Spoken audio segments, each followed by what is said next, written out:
Shalom, que o Senhor te abençoe grandemente em nome do Senhor Yehoshua HaMashiach. Nós estamos de volta aqui na nossa série Estratégias de Guerra e temos falado desde o capítulo 1 das armas que o inimigo usa para nos derrotar. E hoje nós queremos falar sobre o nosso coração, como o nosso coração é enganoso. E para você entender o que nós vamos falar hoje, eu gostaria de contar para você uma história que aconteceu com uma obreira. Certa vez, essa obreira, muito dedicada à casa de Deus, muito dedicada à obra do Senhor, e desenvolvia por excelência o ministério ao qual ela foi chamada, ao qual Deus chamou para que ela fizesse para fazer a diferença. E com o passar do tempo, esta obreira, ela foi crescendo muito na obra e, de fato, ela tinha ali um futuro muito promissor dentro da obra de Deus. Porém, um dia, quando ela chegou na sua casa, ela pegou na cama o seu esposo, que também era obreiro, com uma outra mulher que também era obreira. Aquilo desiludiu tanto o coração daquela obreira. Veio uma tristeza, uma mágoa muito profunda. E por não saber tratar das mágoas, por não saber tratar dos ressentimentos e nem participar de uma cura interior, aquela obreira acabou se afastando da presença de Deus por causa dos fatos que havia acontecido. Ela não soube lidar com toda aquela situação que ela estava vivendo. Um dia, o seu ex-esposo chegou na sua casa muito alcoolizado e com um pedaço de pau a agrediu muito. Na sequência, aquele homem tirou uma arma, deu um tiro na cabeça do seu filho e se matou. Aquela obreira conseguiu sobreviver. Porém, agora a mágoa não estava mais só com o seu ex-marido. Ela também tinha mágoa de Deus por ter perdido o seu filho. E sabendo que um abismo chama outro abismo, aquela mulher passou por várias vezes na porta da igreja, mas ela nunca pediu ajuda, até que um dia ela colocou a corda no pescoço e se enforcou. Ou seja, a palavra de Deus, ela diz assim para nós. Vamos meditar no texto? A palavra de Deus, ela fala assim para o nosso coração. Mateus capítulo 15, versículo 19. Porque do coração procedem os maus pensamentos, mortes, adultérios, fornicações, furtos, falsos testemunhos e blasfêmia. Isso daqui é o próprio Jesus Cristo dizendo, porque do coração procedem os maus pensamentos, mortes, adultério, fornicação, furtos e falsos testemunhos e blasfêmia. Quando nós vamos lá para o Jardim do Éden, o Jardim do Éden, ele ilustra, de fato, uma cena muito interessante.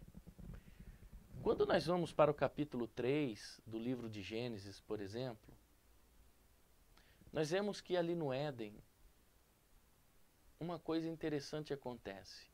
A serpente, ela tinha pensamentos, a serpente, ela falava, ela tinha consciência, e a serpente também tinha conhecimento de Deus, da existência de Deus, e a serpente também tinha conhecimento das leis que Deus tinha feito. Está no capítulo 1 desse estudo. E ao observar o homem, a serpente, ela tenta descobrir qual o plano de fracasso do homem. Esta serpente, ela está incorporada pelo próprio Satanás. Quando nós voltamos para o Éden, é importante você saber que Adão e Eva, eles eram imagem e semelhança de Deus. Eles eram iguais a Deus. Há textos do Talmud, por exemplo, ou até mesmo do Zohar, que diz que Adão era uma luz tão forte que muitas vezes os animais, eles confundiam Adão com o próprio Deus.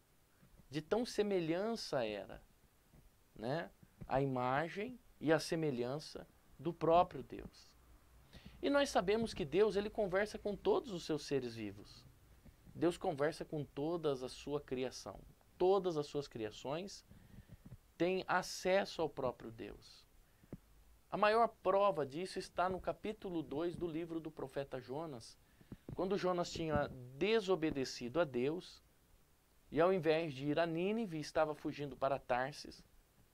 Deus manda uma grande tempestade e Jonas é lançado no mar. E um grande peixe, que no Novo Testamento Jesus chama de baleia, mas um grande peixe, traga Jonas. E Jonas fica preso nas entranhas desse peixe. E Jonas fica ali 3 dias e 3 noites orando, clamando, pedindo perdão, misericórdia a Deus. E uma coisa interessante acontece no capítulo 2. A Bíblia diz que Deus conversou com o peixe. E o peixe vomitou Jonas na praia.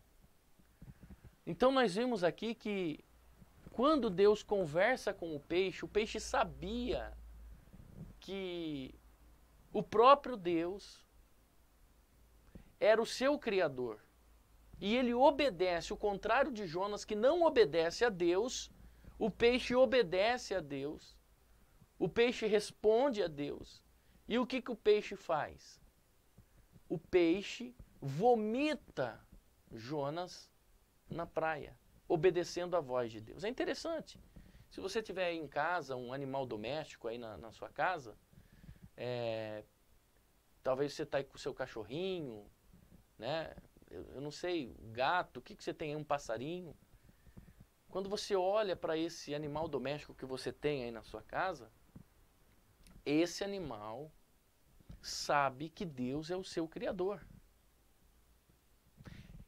Esse animal, esse ser vivo que tem aí, que você vê, a formiga que você olha atravessando a calçada da sua casa, atravessando o chão da sua casa, essa formiga sabe que Deus é o seu Criador.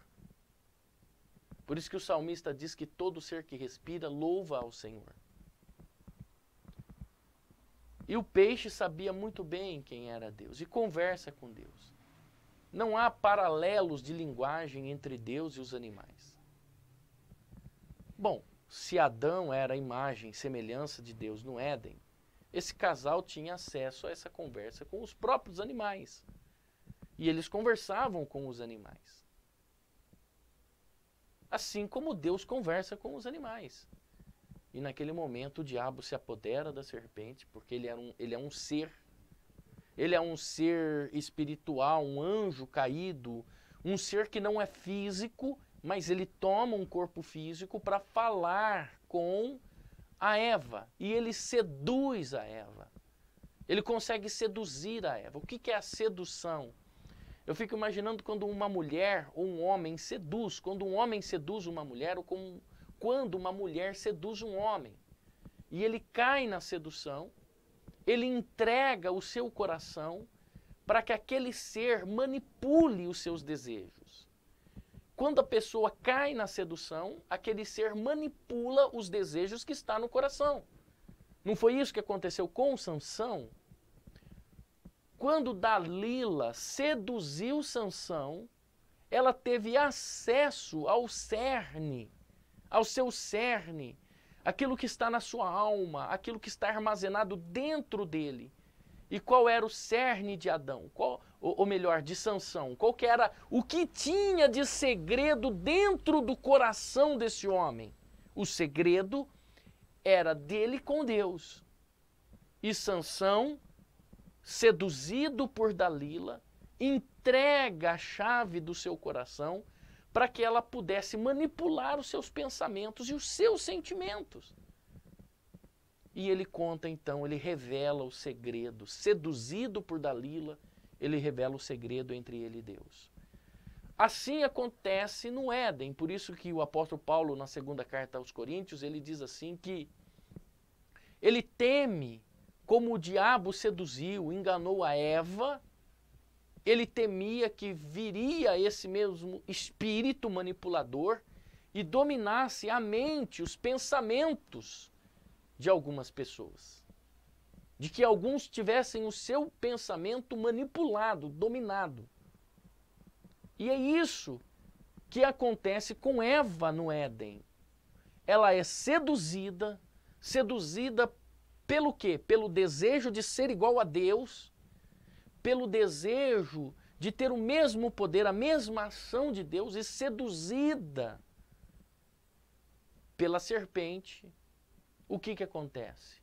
Seduzida pela serpente, Eva então toma uma decisão errada. E a decisão que Eva toma é de fato a decisão de comer do fruto, de pecar, de transgredir um único mandamento. Veja que eles tinham apenas um mandamento. Ao homem foi dado apenas um mandamento e o homem quebrou um mandamento que ele tinha. Apenas um mandamento foi quebrado por causa da sedução. O coração é enganoso. Por isso que Jesus, aqui em Mateus, ele é bem claro aqui em Mateus quando ele diz isso. Vamos ler o texto de novo? Porque do coração procedem os maus pensamentos, morte, adultério, fornicação, furtos, falsos testemunhos e blasfêmia. Tudo isso acontece no coração. Não foi isso que aconteceu lá no Getsemane? Olha a situação que acontece lá. É uma luta constante do espírito contra a carne. Pedro, Tiago e João dormiram.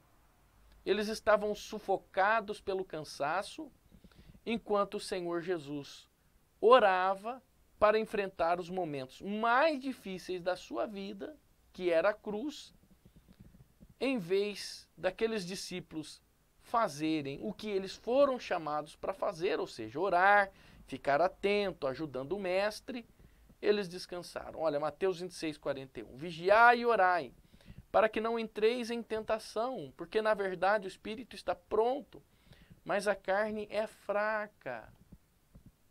Orai e vigiai, porque a carne é fraca. Vamos observar o texto novamente? Olha o que o texto diz.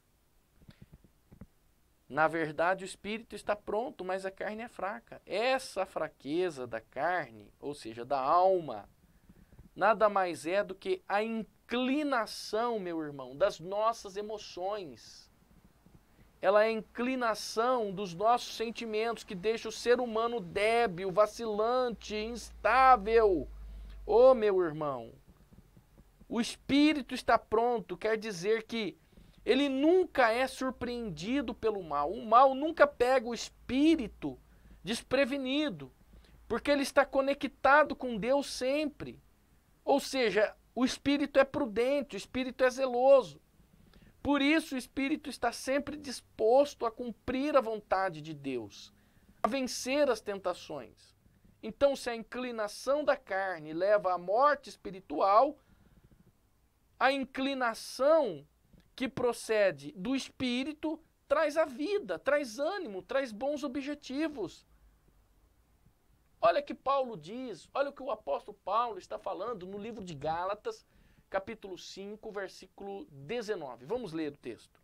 Diz assim: porque as obras da carne são manifestas, as quais são adultério, fornicação, impureza, lascívia, idolatria, feitiçaria, inimizades, contendas, ciúmes, iras, pelejas, dissensões, heresias, invejas, homicídios, bebedice, glutonaria e coisa semelhante a esta, acerca das quais de antemão vos declaro, como também já antes vos disse, que os que cometem tais coisas não herdarão o reino de Deus. Então, reparem nesse texto, meu irmão. Estão listados aí, olha, vai vendo. São cometidos quando as emoções da nossa alma, elas estão em alta. Olha só, vai vendo. Olha a lista do que depende das nossas emoções. Um exemplo, somente uma pessoa tomada de sentimentos e de desejos impróprios tem coragem do quê? De trair o seu cônjuge, tem coragem de destruir a sua família. Somente alguém que cede à sua carne dá espaço para os vícios, para os ódios, é ou não é? Os traumas da nossa vida tomarem conta dos nossos pensamentos, como a história que eu contei para você, que é uma história verídica no início desse estudo, desse capítulo. Coisas que entram na nossa vida através da inclinação da nossa carne. Então, o que nós temos que entender? Que o coração, quando a Bíblia fala o coração, quando a Bíblia diz o coração e a alma, a nossa carne, são as mesmas coisas.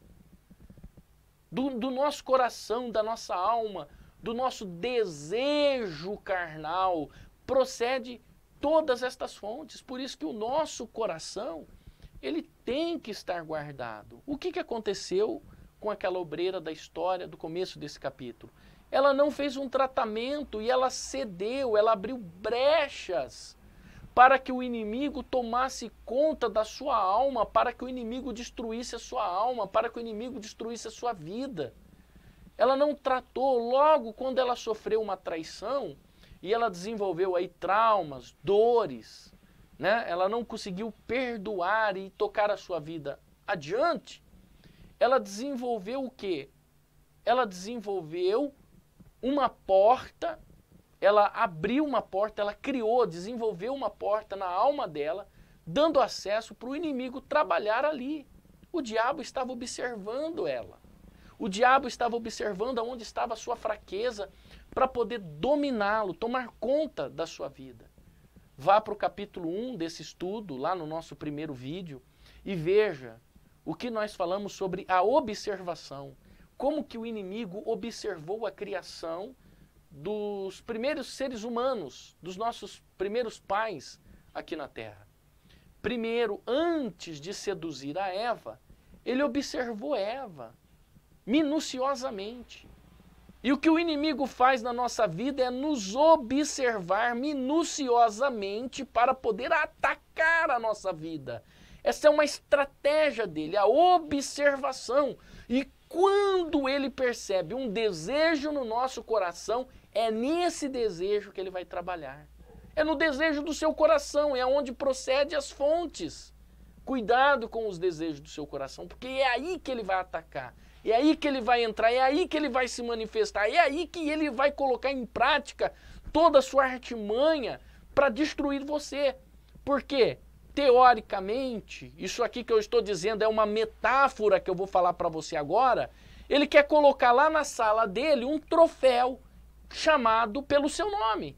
Imagina lá um grande atleta que tem na sua sala os troféus, que ele comemora, que ele olha para aqueles troféus. Puxa, eu ganhei essa corrida, eu ganhei essa partida de futebol, eu tenho aqui 1, 2, 3, 4, 5, 6 troféus. É isso que o inimigo quer fazer, ele quer pegar você, colocar na sala da casa dele como um troféu de que ele conseguiu derrubar, que ele conseguiu acessar você, que ele conseguiu ter acesso em você e através do seu coração. Foi do seu coração, dos seus sentimentos. Por isso que a Bíblia diz que o coração é enganoso, o nosso coração nos engana, o nosso coração, ele prega peça em nós. De tudo que se deve guardar, guarde o seu coração, porque dele procede fontes de vida ou também de morte. Guarde o seu coração, porque é aí que procede as fontes. Meu querido irmão, minha irmã, nós vamos continuar falando no nosso próximo capítulo. Estou encerrando para que não fique muito grande os nossos capítulos. Nós vamos continuar falando sobre o coração e como o nosso coração é de fato enganoso. e nos prega peças. Espero que esse capítulo tenha te ajudado mais uma vez a você meditar, a raciocinar, a refletir sobre o que Deus está falando ao nosso coração. Que o Senhor te abençoe grandemente, que o Eterno derrame uma chuva de bênçãos na sua vida. É o que eu desejo em nome do Senhor Yehoshua HaMashiach. Shalom. Até o nosso próximo capítulo.